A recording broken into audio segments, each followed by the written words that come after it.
पौराणिक कथाएं। शिव विवाह। सती के विरह में शंकर जी की दयनीय दशा हो गई।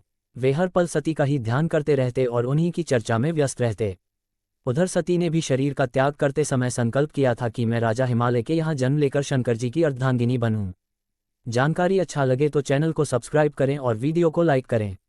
अब जगदम्बा का संकल्प व्यर्थ होने से तो रहा। वे उचित समय पर राजा हिमालय की पत्नी मेनका के गर्भ में प्रविष्ट होकर उनकी कोख में से प्रकट हुईं। पर्वतराज की पुत्री होने के कारण वे पार्वती कहलाईं। जब पार्वती बड़ी होकर सयानी हुई तो उनके माता पिता को अच्छा वर तलाश करने की चिंता सताने लगी।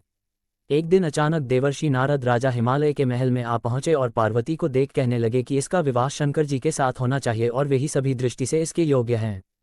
पार्वती के माता पिता के आनंद का ये जानकर ठिकाना न रहा कि साक्षात जगन्माता सती ही उनके यहाँ प्रकट हुई हैं। वे मन ही मन भाग्य को सराहने लगे। एक दिन अचानक भगवान शंकर सती के विरह में घूमते घूमते उसी प्रदेश में जा पहुंचे और पास ही के स्थान गंगावतरण में तपस्या करने लगे।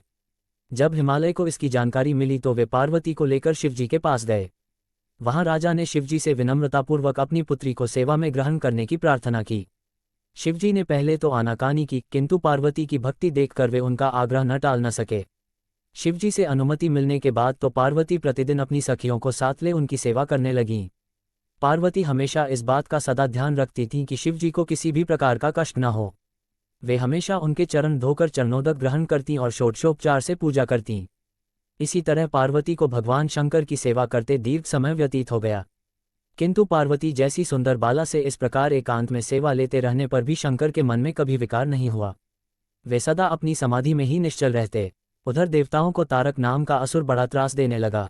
ये जानकर कि शिव के पुत्र से ही तारक की मृत्यु हो सकती है, सभी देवता शिव पार्वती का विवाह कराने की चेष्टा करने लगे। उन्होंने शिव को पार्वती के प्रति अनुरक्त करने के लिए कामदेव को उनके पास भेजा, किंतु पुष्पायुध का पुष्पबाण भी शंकर के मन को विक्षुब्ध न कर सका। उल्टा कामदेव उनकी क्रोधाग्नि से भस्म हो गए। इसके बाद शंकर भी वहां अधिक रहना अपनी तपश्चर्या के लिए अंतराय रूप समझ कैलाश की ओर चल दिए। पार्वती को शंकर की सेवा से वंचित होने का बड़ा दुख हुआ, किंतु उन्होंने निराश न होकर अब की बार तप द्वारा शंकर को संतुष्ट करने की मन में ठानी। उनकी माता ने उन्हें सुकुमार एवं तप के अयोग्य समझकर बहुत मना किया, इसीलिए उनका उमा ऊ जोड़मा तप न करो नाम प्रसिद्ध हुआ। किंतु पार्वती पर इसका असर न हुआ।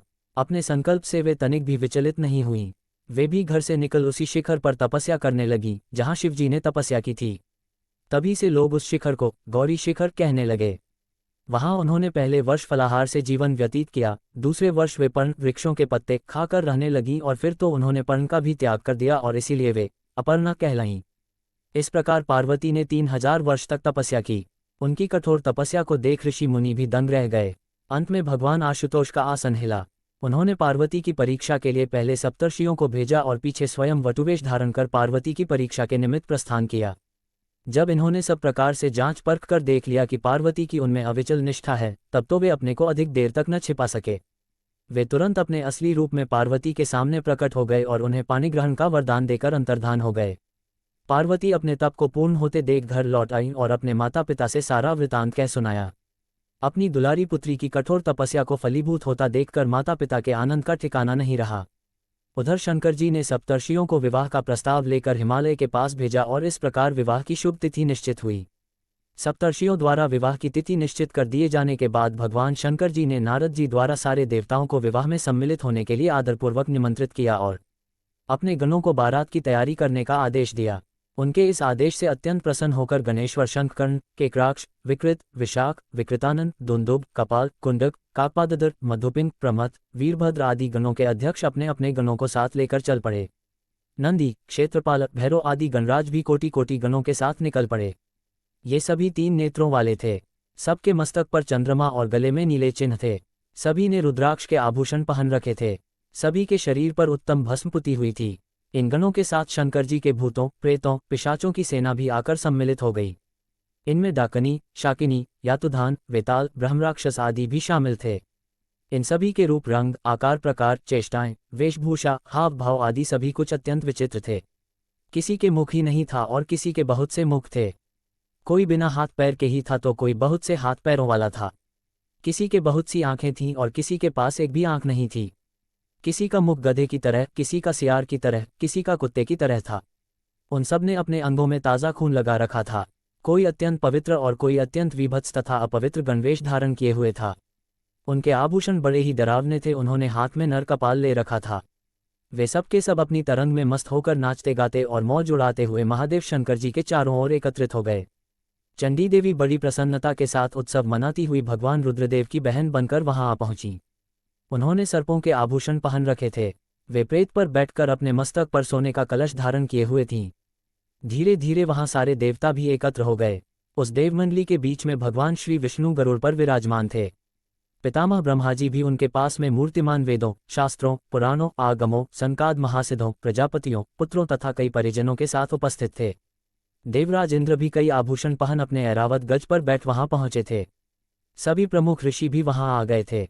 तुम्बुरु, नारद, हाहा और हुहु आदि श्रेष्ठ गंधर्व तथा किन्नर भी शिवजी की बारात की शोभा बढ़ाने के लिए वहां पहुंच गए थे। इनके साथ ही सभी जगन्माताएं, देवकन्याएं, देवियां तथा पवित्र देवांगनाएं भी वहां आ गई थीं। इन सभी के वहां मिलने के बाद भगवान शंकर जी अपने स्फुटिक जैसे उज्ज्वल सुंदर वृषभ पर सवार हुए। दूल्हे के वेश में शिवजी की शोभा निराली ही छटक रही थी। इस दिव्य और विचित्र बारात के प्रस्थान के समय डमरुओं की डम डम, शंखों के गंभीर नाद, ऋषियों महर्षियों के मंत्रोच्चार, यक्षों, किन्नरों, गंधर्वों के सरस गायन और देवांगनाओं के मनमोहक नृत्य और मंगल गीतों की गूंज से तीनों लोग परिव्याप्त हो उठे। उधर हिमालय ने विवाह के लिए बड़ी धूमधाम से तैयारियां की और शुभ लग्न में शिवजी की बारात हिमालय के द्वार पर आ लगी। पहले तो शिवजी का विकट रूप तथा उनकी भूत प्रेतों की सेना को देखकर मैना बहुत डर गईं और उन्हें अपनी कन्या का पानी ग्रहण कराने में आनाकानी करने लगीं। पीछे से जब उन्होंने शंकर जी का करोड़ों कामदेवों को ले जाने वाला 16 वर्ष की अवस्था का परम लावण्यमय रूप देखा तो वे देह गेह की सुधि भूल गईं और शंकर पर अपनी कन्या के साथ ही साथ अपनी आत्मा को भी न्यौछावर कर दिया। हर गौरी का विवाह आनंदपूर्वक संपन्न हुआ। हिमाचल ने कन्यादान दिया। विष्णु भगवान तथा अन्यान्य देव और देव रमणियों ने नाना प्रकार के उपहार भेंट किए। ब्रह्मा जी ने वेदोक्त रीति से विवाह करवाया। सब लोग अमित उत्साह से भरे अपने अपने स्थानों को लौट गए।